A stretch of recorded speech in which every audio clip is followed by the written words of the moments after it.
આદર્શ વ્યવહાર હોવો જોઈએ. કેવો? બરાબર. આ વ્યવહાર વ્યવહાર જ ના કહેવાય. અને વ્યવહાર કોણ કહેવાય? તેથી શ્રીમદ રાજચંદ્રે કહ્યું કે ગચમત ની જે કલ્પના તે નહીં સદવ્યવહાર. શું કે છે? શું કહ્યું? ગચને મતની જે કલ્પના છે સદવ્યવહાર નથી. ગચમત ની જે કલ્પના તે નહીં સદવ્યવહાર.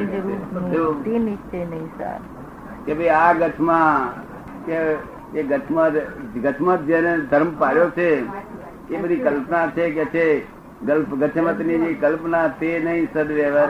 સદવ્યવહાર નથી કે આપ સમજમાં આવે છે. અને ભાન નહીં નિજરૂપનું તે નિશ્ચય ની સાર. નિશ્ચય ક્યારે કહેવાય? નિજનું ભાન થવું જોઈએ. શું કહ્યું? નિજરૂપનું ભાન થવું જોઈએ. ત્યાં સુધી નિશ્ચય ના કહેવાય. આપણે સમજ પડે ભાન થવું જોઈએ. તેથી આ પ્રભાવદેવ લખ્યું. આમાં લોકોને જરા સમજ પડે એવી ભાષામાં લખ્યું. અને પછી છેવટે એમ કહ્યું કે રોકે જીવ સ્વતંત્ર તો પામે અવશ્ય મોક્ષ. જો સ્વતંત્ર રોગ છે તો અવશ્ય મોક્ષ પામવાનું સાધન હોય તો સ્વતંત્ર કે આ તો તેનું ફળ ધીરજ ગતિ છે. ધર્મ ધ્યાન એકલું હોય તો દેવગતિ થાય. ધર્મ ધ્યાન થી પુણ્ય નો બંધ થાય છે. હા, પણ એ દેવગતિ. ધર્મ ધ્યાન એકલું જ હોય તો દેવગતિ થાય. તો થોડું ઘણું આત્મ ધ્યાન હોય પણ તે દેવગતિ થાય. થોડું મિક્સર હોવાનું જ બધે.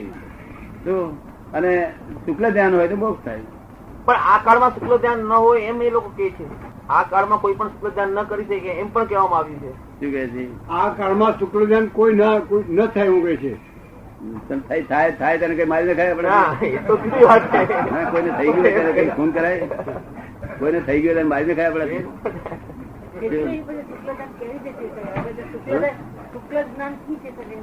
શુક્લ બેન પૂછીએ શુક્લ ધ્યાન કેવી રીતે થઈ શકે? આ તમારું શુક્લ ધ્યાન જ રહેશે છે ને. શું નામ તમારું? હા, રાજવંતી બેન.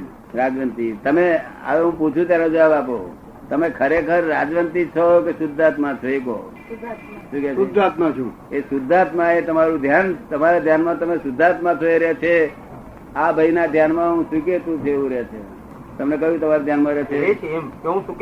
આ ભાઈ ના ધ્યાનમાં હું પરસોત્તમ છું એવું રહે છે. અને તમારા ધ્યાનમાં હું શુદ્ધાત્મા છું એવું રહે છે. હું શુદ્ધાત્મા છું એવું ધ્યાન જેને રે એને શુક્લ ધ્યાન કહ્યું ભગવાને. શું કહ્યું? શુક્લ ધ્યાન કહ્યું. નથી છતાં તે એવું જોઈ લો છે. તમે સમજવું ને? પેલા સોલિસિટર નામ શું? જયંતિલાલ. હા, જયંતિલાલ. જયંતિભાઈ ને? તમે જયંતિભાઈ છો કે શુદ્ધાત્મા છો? શુદ્ધાત્મા નું ધ્યાન